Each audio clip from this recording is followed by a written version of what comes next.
Hey guys, welcome back to another video, and today I'm going to be reacting to my Metal Queens tryouts video. If you don't know, I've been in Metal Queens for about a year now, and 2 days after my tryouts I posted this video of how it went, and I think today is just like the perfect day because it's my 1 year. So I thought it would be really cool to react. For those of you who want to watch this video, I did private it just because I thought it was kind of cringy and overly dramatic. So yeah, but this is your chance to see the video. I'm not going to play the audio again because it's too cringy. But yeah, so let's just watch it. There were actually, I'm just going to talk you through my experience. So there were a lot of people here. There were like 20 people trying out alone, and the rest were the club members who came to watch, which, by the way, there were a lot of club members watching, and there were only 8 spots, so less than half of the people were gonna get in. And I felt pretty good about my place because I thought that I knew a lot of dressage, but there's always that chance that you won't get in. So if you don't know, right now I'm an instructor in Metal Queens, which is great for me because it teaches me a lot. But I remember the day before tryouts, I was kind of freaked out because my horse was sad, and this meant a lot to me. So if you don't know, if your horse is sad during tryouts, it is definitely it's not the best because you want to get noticed, and having a sad horse is not the best way to make a good impression. Now, luckily, I was not the only one with an unmaxed, unhappy horse. I mean, obviously mine was maxed, but other people's weren't. But definitely, if you were trying out, you should try to have a happy horse. So I just did all these races to get horseshoes. My horse was maxed, and I was doing all these frozen races just to get 𝐀𝐬𝐤𝐞𝐪 shillings so I could buy horseshoes. I know. So that was just really not a fun night, but it was really cool because I was so excited. And then we had tryouts day, and I very clearly remember this moment. We were all waiting for May, my club owner, to log on and start the test. And May is Queen Pony Lord here, so you can see that they're like right in front of us. And I remember we all decided to bow as they walked in. It was a very royal moment. And then my club owner lined us up, or my now club owner lined us up. And I remember I was closer to the back of the line because I didn't have like a very happy horse. Now, curl drills and everything is really hard when you have a sad horse. Usually when you're at the back of the line, gaps are a lot harder to keep up. So if you're ever going to try out or do a lesson with a sad horse, just know that you have to work really, really hard because gaps can be like the make or break it decision, whether you are going to get accepted or rejected into a club. Especially during a test like this. So I was just like, I'm just gonna try and get through it. I remember doing twig curl, but okay, I just need to rant for a second about twig curl because sometimes you're like, maybe I should move up and go into NTT like halfway through the twig curl, and sometimes you're like, I'm just gonna risk it and not move, or I might get shouted at. Now, if you don't know what twig curl is, just ignore what I just said, but that was hard for me.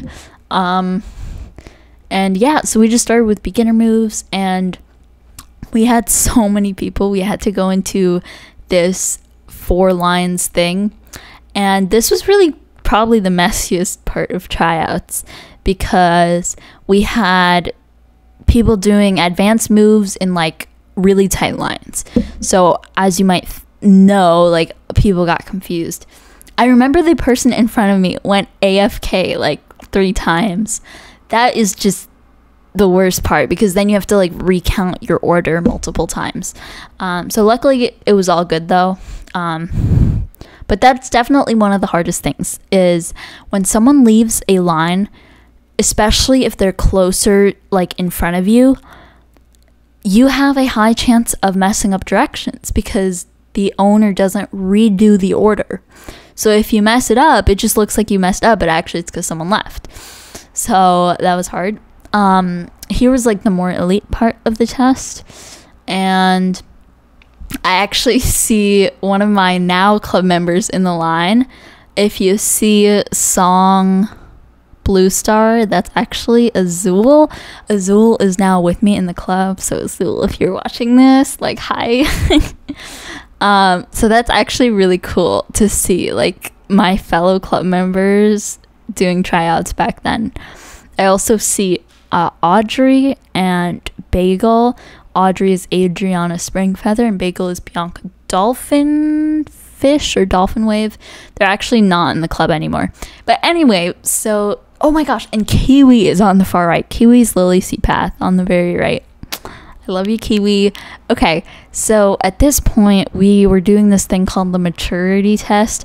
So basically, the club owner was grouping us and basically asking us a question. I think it was something like, what would you do if drama broke out in the club? And I say this in the video, but I didn't know whether to say ignore or report the drama. So I just said a combo of both. The correct answer, if you do apply, is report it to like a club owner and like don't get involved, which is something along the lines of what I said. But I would say I was pretty close to not getting that right. So that would have been really not good for me. So yeah, I said if there was drama within the club, I would ignore it and not get involved. But if I witnessed something inappropriate, I would immediately report to the club owner or leaders. I think that was a pretty decent answer. I think I could have said more about reporting, but that was all good. And here was the intense part, because the club owner asked us to list all the advanced to elite moves, I think, that we knew. And literally the worst thing that can happen is you type out a paragraph of moves and system blocks those moves because you kind of are running out of time. Like, if you want to get noticed by the owner, then you should type out a long list of moves. You shouldn't type out a very short list because then they won't be able to see your list. Like, there's so many chats going on. So if the bigger the paragraph, the better, because then people actually see your username next to it.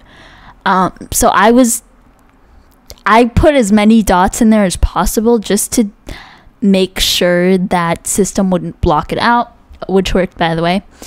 And then I was debating because then other people were saying moves, and here's when I passed, actually. So here's all the members. I was actually debating because other people like wrote moves that I was like, oh, I should have written that. So I just added that on. And here is when I was getting accepted because I passed.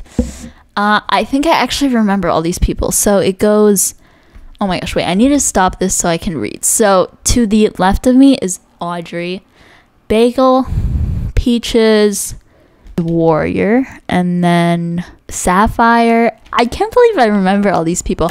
Kiwi, I see Azul, I think I got everyone. Yeah. So here's when I joined. Honestly, I was really happy at this point because it was a long tryouts. So just the relief you feel is like, it's great. And I didn't talk a lot at this point because I was just like, I don't know what to say. And if you didn't know, this was actually the first time that I used the nickname Raven, because previously it was Sass, but there's already a Sass in Metal Queens. So, yep, that's what happened. I hope you enjoyed this video. It was really fun to talk through, and I hope it helps you if you want to try out for a club or do a dressage test. Bye bye.